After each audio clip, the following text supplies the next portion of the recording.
Welcome to Earthsayers podcast series, a program that amplifies the voices of people who care about life on Earth.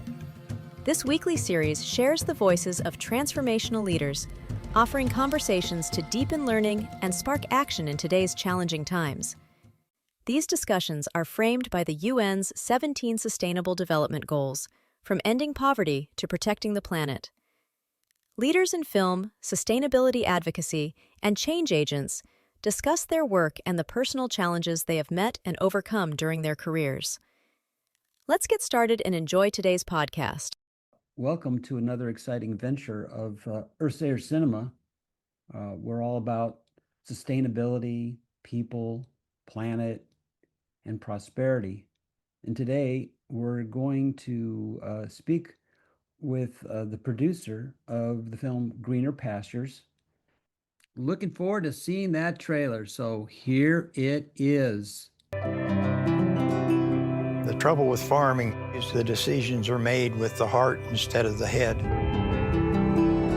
Right now is a bad time to be in the agriculture business. You know, just because it's not winter does not mean that our farm families aren't questioning their future.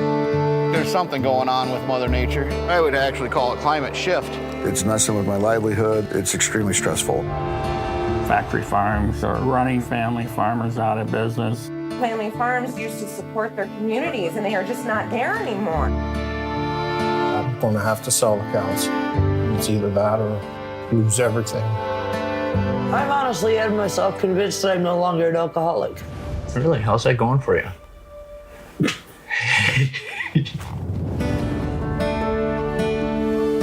We're not going away without a fight. We're hopeful. We can win it. I know we can. Start fighting for sobriety. Fight for your life. I am fighting for my life. It's not easy to admit you need help. So what do we need to do to change this? And then it dawned on me, I'm going to have a nonprofit. I look back on everything my parents had fought for. If we don't carry on, there would be a lot lost. No, I think it'll all pan out just fine. I'm seeing growth in you. I love it. You know, we can't control the climate, we can't control the prices, but we can control our attitudes. No matter how bad things are, we'll get through it. There's always room for miracles. You still got Mom and I. That's why you're a preacher. You preach at me all my life. Ian Kibbe, thank you for being on this with us. We really appreciate it. And the reason we really wanted to interview you, we talk a lot about the sustainable guidelines for the UN, and your film hit the bill on many things: no poverty, no hunger, good health, good jobs, economic growth, reduced inequalities, and sustainable communities. So those are the factors that we're looking at, and we're really grateful that you made this film. I know films are such a labor of love, and I just want to thank you for making the film, and wanted to hear you come up with some praise for the people that actually keep us alive. Small farmers are, I guess, what, 89% of all farmers. They produce maybe 20% of our stuff, but right. What was that like being with those people? Yeah, well, and then I think that gratitude is one of the reasons we made this film, right? Just to kind of back up, the impetus for this film started with a USDA statistic that came out in 2018. That showed that farmers had the highest rate of suicide of any occupation in the country. Now they've revised that a little bit, how they define farm workers, but the rates are still astronomical. And I think that was a surprise when I heard that number, and I know for Sam, the director, as well, was just sort of shocking to hear. I think we have such a romantic notion of what small farming has been, and there have been a lot of films that have sort of contributed to that show sort of some of the nicer sides of farming. But to your point, these are the people who play a huge role in our in sustaining us, right, and feeding us. And so for us, it was really an exploration. Well, what's going on in these farm communities that's contributing to this mental health crisis, and how are they? Who are the people that are working to improve mental health in the communities? What does that look like? I had done some work in rural, a film about rural communities, not about farming, but I knew some of the challenges about isolation, geographic isolation, and sort of the difficulty of providing services in rural settings. Um, so yeah, this began as what is happening to these people who we owe so much to, and we're remain incredibly grateful and incredibly inspired by the people that we met, those who appeared in the film and those who we met along the way. I mean, anytime you ask someone to let you put them in the documentary, it's a pretty daunting task, right? You're asking a lot of them. And 201, the farmers and the families that we were with were just incredibly open. I think they understood the sort of stakes in their own personal lives, and I think in farm communities in general. Whether they were dealing with addiction or bankruptcy, financial challenges, changes in policy, trying to keep up with changing policy, or had a history of suicide in their families. I think they all understood why we were making this film, and we're really on board, and made it easy and made it, a lot of times fun to do. As that you're still in the trenches when you're making a film as they are. Yeah, the physical, emotional, spiritual costs of farming are the stressors that farmers face. But it seems that the economic risks and the lack of financial returns are the crisis. So how is this going to be sustainable? Well, that's a good question. I mean, I think we're still, what, 2 years, 3 years behind on getting a farm bill passed again, right? And now even more changes in the current administration around, how subsidies are doled out. Some major changes are happening there. SNAP benefits, right? Which, aid, all of those things impact our farmers, right? Who produce the food for our grocery stores and for people across the seas. And so, unfortunately, it hasn't gotten easier in the last 6 months, or since we made the film. I'm not smart enough to solve the economic problems of farming, myself. But I think that we have seen, I think, since COVID, a lot greater understanding from people about where their food comes, a greater desire to know where their food is coming from, greater interest in small farms. And whether that's like attending their local farmers market or taking farm tours. And I think we've also seen farmers better adapt to sort of like the current realities. I mean, farmers are nothing if not very resourceful and very resilient. And so, whether that's adopting online sales and shipping directly to people, there have been some improvements and some changes. But I can't say that it's better now than it was. I think a lot of small farmers are still really struggling. Well, everyone is grousing about the food prices, but are the farmers getting any of this money in terms of the increase? It seems like maybe they're not. I mean, there was one statistic there about how dairy farmers haven't had a raise in 20 years. Mm-hmm.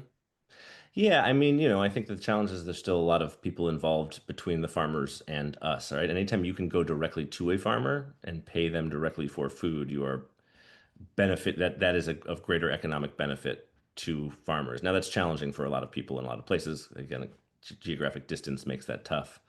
But it's like the systems in between where those prices increase. And I think where we're most vulnerable in terms of our food supply, right? I mean, during the pandemic, remember you'd have a plant shut down, a meat processing plant shut down, right? And what would that do to shelves?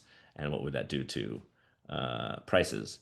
And again, the shorter you can make the connection between you and where your food comes from, typically that's better economically for the farmers. It's usually healthier for you, right? You're not getting food that's been processed as much. And it's sort of like a win-win-win all around. You know, I encourage people to think more closely. Now, it takes more than just people like thinking better about their food, but when they can, um, to to spend and shop in places where there is a relationship. You know, I'm fortunate to have a grocery store near me that has relationships with several farms where so I know that the meat I'm getting, I know that the produce I'm getting, there's a relationship built between that grocery store and the farmers. Now I also have two young kids. I can't buy all of my food that way all of the time, right? Whether or not I'm traveling or doing something different, but you know, it is a situation where every bit does help. Mm-hmm. Again, I'm not smart enough to solve all of the policy challenges that small farmers face, though.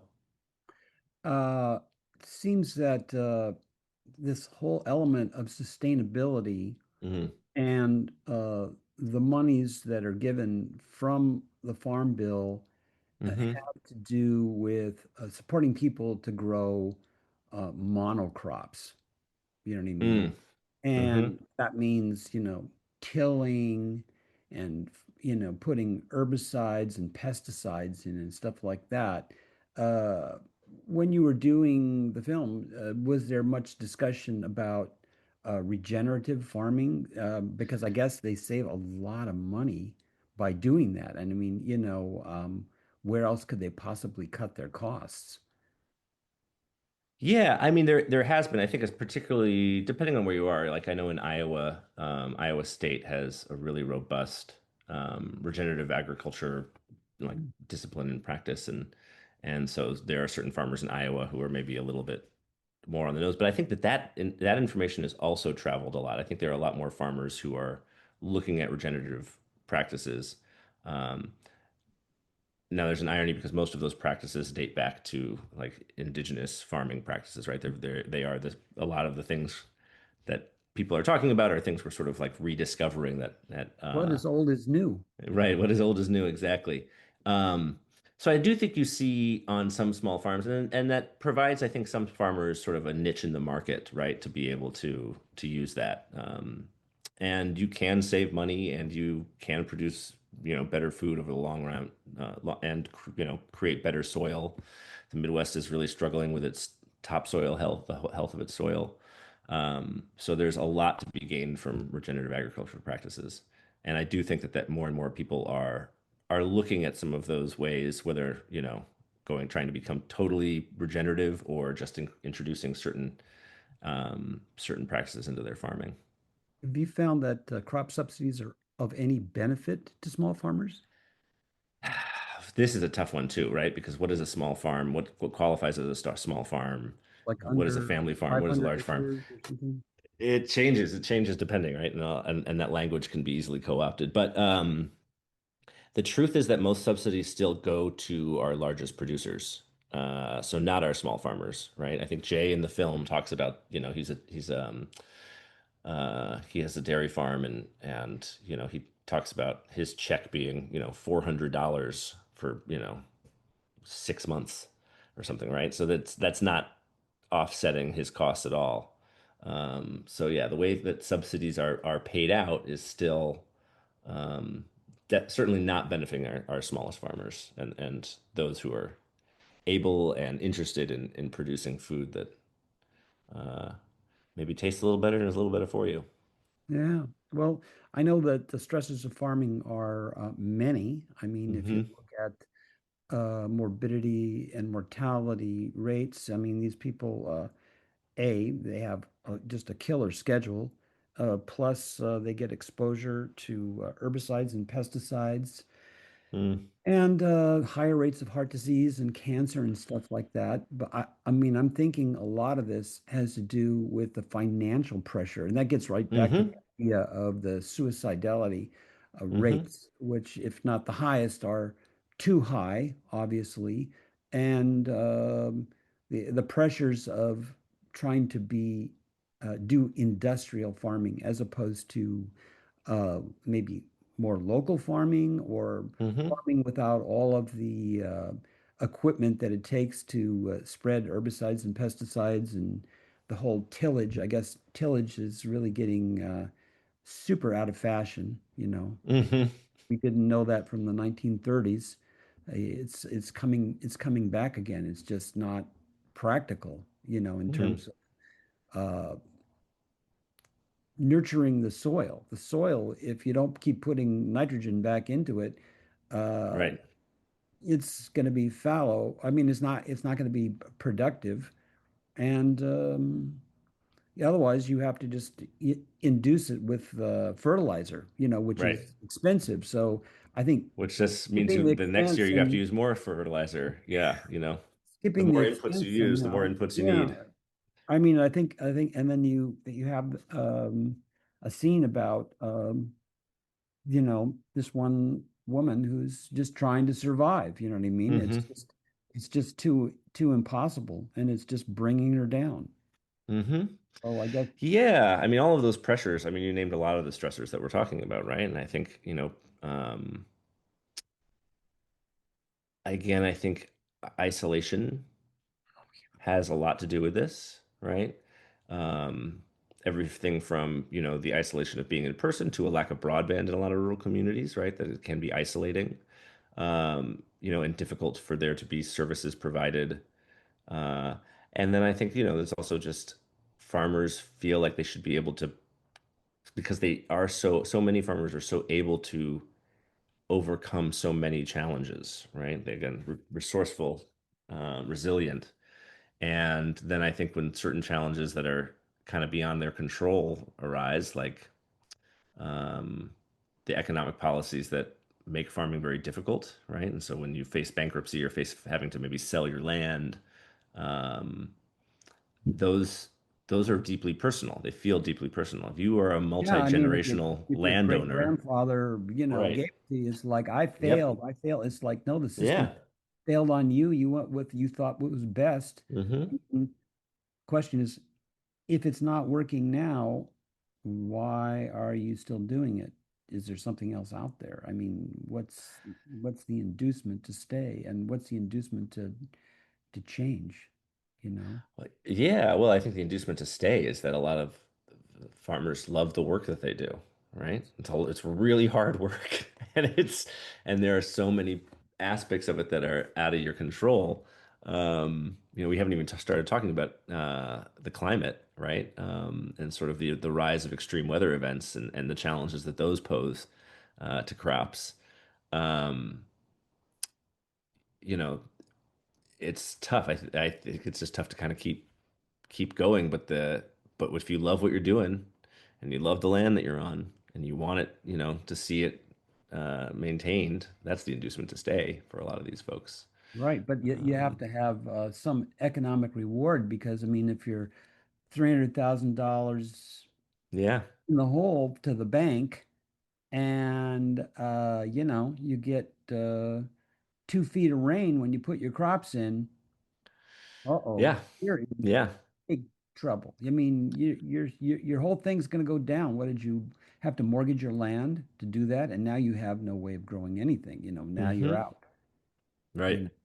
It's wicked. It's cruel. Well, and I think now one of the things a story I was reading, haven't read recently is, and I'm going to butcher it. I should have done more of my research again, but um, let me see if I can pull it up. USDA contract. You can cut this part from the interview. Um,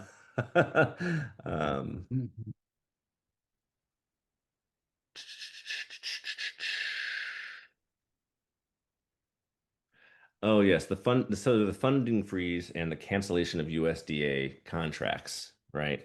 Um, and so farmers have gone into certain agreements with USDA and with the government, believing that they were going to be paid for the work that they're doing. And they've started the work, they've paid for the seed. I think this connects to sort of some of the USAID and the SNAP conversation, SNAP um, changes that we're seeing right now. And it's sort of a dereliction of duty on the government. But, the farmers are left holding the bag again. Yeah. Yeah. And so, again, like, Some of them going to go down with the ship.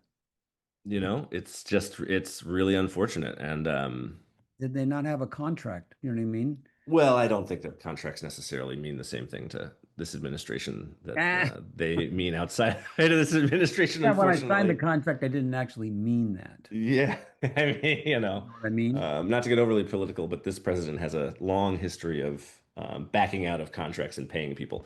Um, uh, so I can't even remember the original question, but I think that, I think it's, like I said, it's unfortunately hasn't gotten easier. And then I think, there, in terms of like the inducements to do something else, that's a big change. You're asking people to move, not just change livelihoods, but Somebody actually in your film Mhm. did have to sell, and they moved to another place, which is a smaller place. They still love farming. They moved to another state, and Yep. the nut wasn't so hard that they couldn't crack it. You know what I mean? As opposed to being cracked by the financial pressure. Right. Right. Now, but they also left a lot of their family, right? Several states behind. So Or again, yeah, you're right. These are the hard choices that we're asking our farmers to have to make. give up, your career, or just to say we got to move. Yeah. I mean, Yeah. hey, look at all our relatives. Something happened, and then go, we're going. Yeah. Got to move. Unfortunately, I think a lot of people are asking themselves that question. Farmers and not farmers now, too, right? Sort Okay. of. Are you in the right spot? So, Mhm. so let's talk a little bit more about the sustainability of small farming, and maybe not what's so much at stake, but why they deserve our love and support and cash flow, because it's what how is it better for us? How is it better for the economy? For the economy, or for which For part of their, us I do you mean, mean? having them around to grow stuff. That's Oh, yeah. Well, I mean, I think the reality is that, there is a certain level of industrial agriculture required to feed as many people as we have in the world, right? And there are certain practices in terms of large scale farming that we we've built a society around, right? Now, whether we want to unravel that, that's we'll save that, put that to the side for now. Um, but I think typically those on small farms, family farms, because you can have some larger farms that practice really great sustainable agricultural practice. Um, I think typically you're looking at food that is just better tasting. This is personal opinion. I'll just go on a personal opinion. You're looking at food that, again, relies on fewer inputs and fertilizers and herbicides, pesticides to grow oftentimes. Um, and again, when you buy that food where that money is going, it's not going through some third party necessarily to like, you know, um, it's not you're putting food on your table, and you're putting money directly in the pockets of farmers, right? Um, and I think those are just sort of the easy reasons why, Seems like I just heard a figure that was like out of every dollar spent, 8 cents goes to the yeah, farmer. right, exactly. Right now, if you're able to, and I think, people can, if they live in cities, encourage local markets to form those kinds of relationships. Like there's several markets in my area in Chicago that I've talked to. They're like, oh, yeah, we've looked into that, and next thing I know, they've got, Schlegel beef in their market. That's a farm near us. Um, so yeah, I think I can't again remember. I can't remember exactly where we started. Why is it sustainable? Why should we do this? It's sort of a win on all fronts, right? Because again, you typically are getting better food, better for your body, but less processing. You're better supporting farmers and the people who are better supporting their animals or their land. It supports communities too. And it supports communities, yeah. I mean, one of the sad things that's happened is the industrialization of agriculture, as small farms have disappeared, is that these communities have been hollowed out, right? And so where you had, a lot of farmers living in a small area, and it supported the church, it supported the businesses, it supported the stores, and had that community. Well, now it's much more land, many fewer people, so those stores on Main Street don't have nearly as many people frequenting them, and so you see these communities sort of hollowed out. I think, and the other thing is and then you have create food deserts. I think Becky in the film talks about being surrounded by farm country, but being in a food desert, right? Somewhere where she can't get food. She can't get the food that's, sort of being grown around her easily.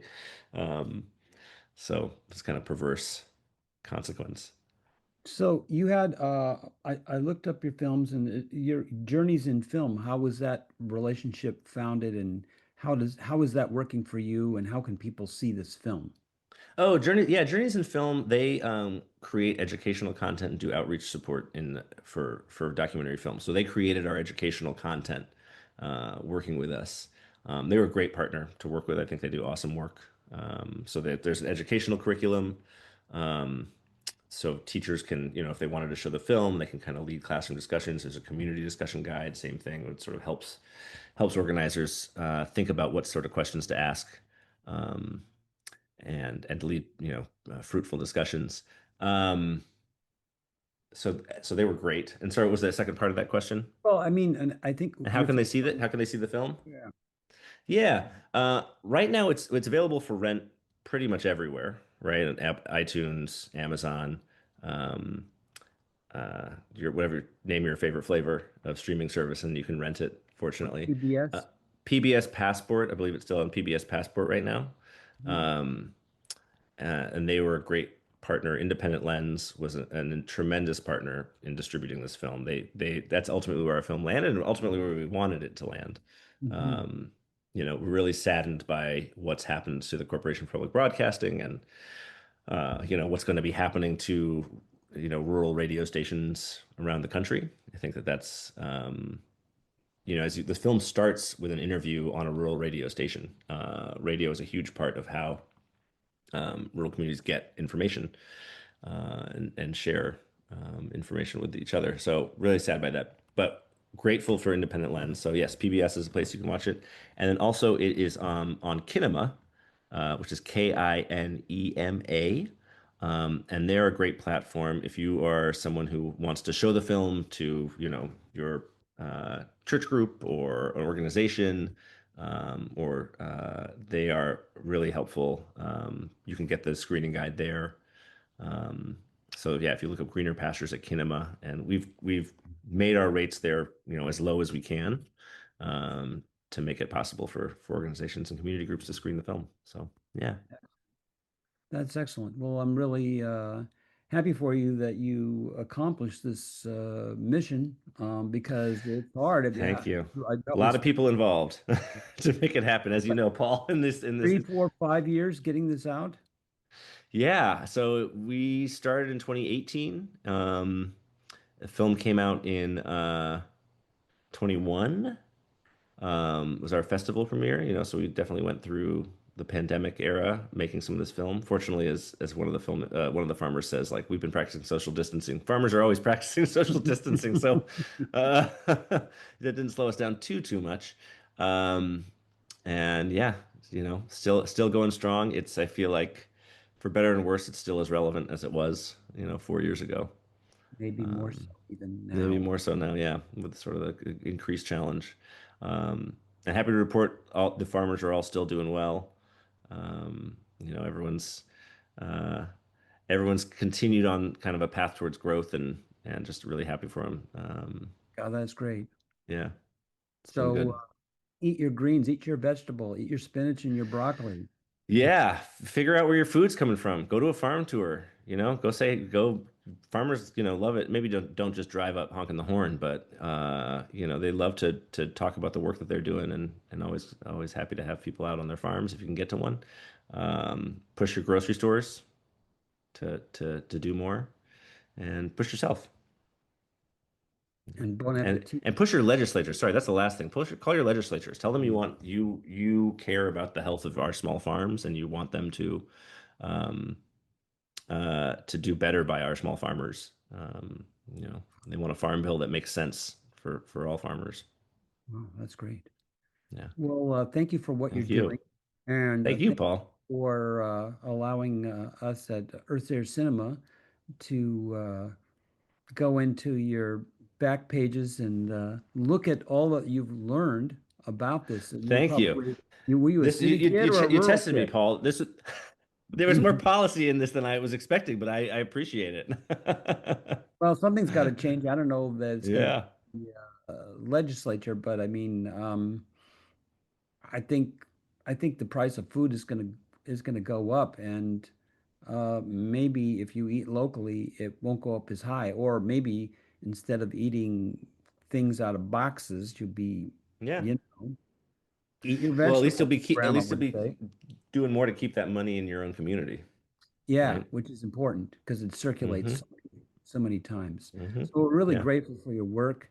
Thank you for what you're doing. God bless the farmers, and let's keep going in the right direction. Absolutely. Thanks so much, Paul. Really appreciate it. And thank you all. Take care.